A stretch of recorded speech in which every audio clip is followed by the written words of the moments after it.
Hello humanoids, welcome to Halfling Hobbies. I'm Halfling Hannah, and it's DM Fun Friday, where we take the little used or completely ignored parts of our campaign and we have a little fun with them. Today we are going to be looking at the second page of the PC sheet. That's right, there's a second page. Nobody uses it, and so we're gonna have some fun with it. We're looking at the allies and organizations today. Here we go.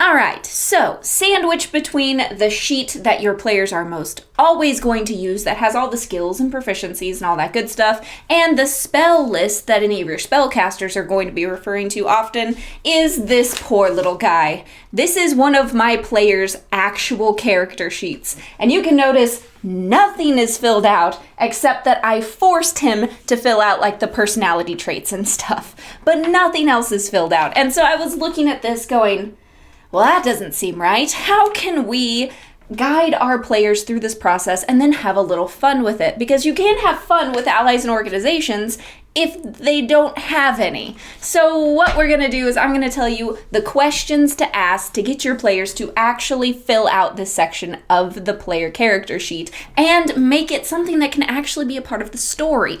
So here are just a few questions that I am going to start asking my players in order to get a little more information about who they might know. Number 1, who is one person that you trust completely? Number 2, who would you call in case of an emergency, but only if you've exhausted every other resource? In essence, this is the person that can solve problems, but you're not exactly on great terms with them, or you don't exactly like them. 3, who has taught you your skills, whatever those skills might be? Who is your mentor?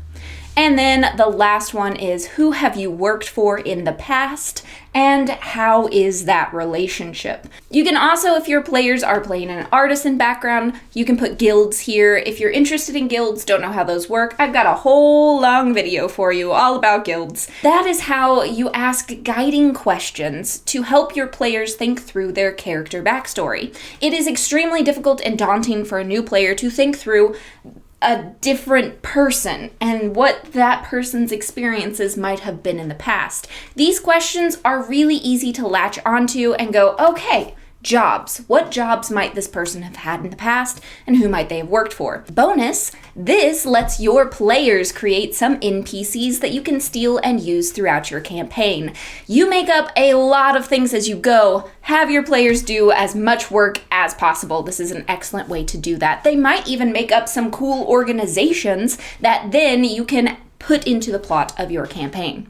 So by doing this and figuring out who they've worked through, who their mentor was, a lot of times they will also automatically come up with institutions and organizations, such as a wizard was taught their magic by this professor at this school, and so they create those organizations as they go, which is incredibly useful and helpful. So now the fun part. Now that we have helped our players create these organizations and allies, how do we use them? Well, there's a variety of ways that you can. Here are just a few of my suggestions. Number 1, have an annoying or overly clingy NPC just keep showing up.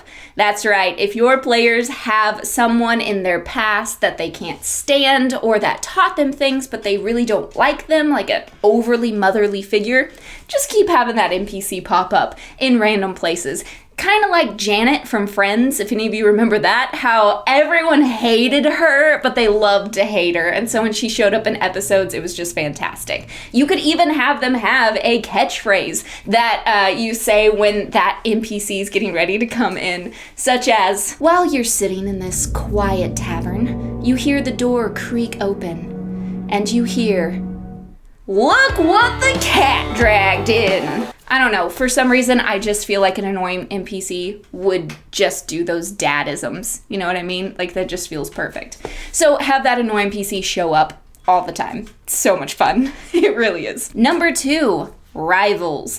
Rivals are so much fun and can add a lot of drama to your campaign as like a side plot of what's going on. Either drama, like if it's your players are taking it super seriously, or it can add some comedic relief as well. Any of you millennials out there remember Pokemon? That was a big part of that game, was that your rival kept showing up and you kept having to fight him. This makes for some really fun levity in your campaign when you have that rival continually showing up for each one of your PCs and they have to deal with them in one way or another. Number 3, Betrayal! Is that dramatic enough? Betrayal. So have that trusted person, that one person that your PCs trust more than anyone else, have them betray them. Have them working for the big bad the whole time. Just stab them in the back. That sounds super dark, but it's really fun. And it adds drama and tension and like soul-rending trauma to your PC. I'm evil. I'm realizing in the course of this, I am chaotic evil. That's okay. It's fun. So add some drama and some flair into your campaign by having the person that your PCs trust most betray them. Et tu, Brute. I'm feeling dramatic today. I don't know why. I'm just like, all the drama. And my last idea for having some fun with allies and organizations is for one of your, or maybe all of your PCs to find out that in the end, they've been working for the big bad the whole time. Their organization was owned by this crime boss or mafia leader, and now they have to try and break out of that and undo all the damage that they've already done. All of these are super fun options for using allies and organizations in any campaign, already existing or not. And if you're in the middle of a campaign, realizing you didn't have your characters do that either, then just go ahead and do it now. There's no reason why you shouldn't. Do it now and start using those allies and organizations to add some depth to your campaign. I certainly hope that this gives your game advantage. And until next time, my friends, Halfling Hannah here, signing out. Giant, largest, most dramatic of thank yous to my patrons. You guys are absolutely amazing, and I couldn't do this without you. You help me every single week with these videos, and I am forever in your debt. These are my allies. If you would like to join their ranks, then head on over to Patreon. Bye!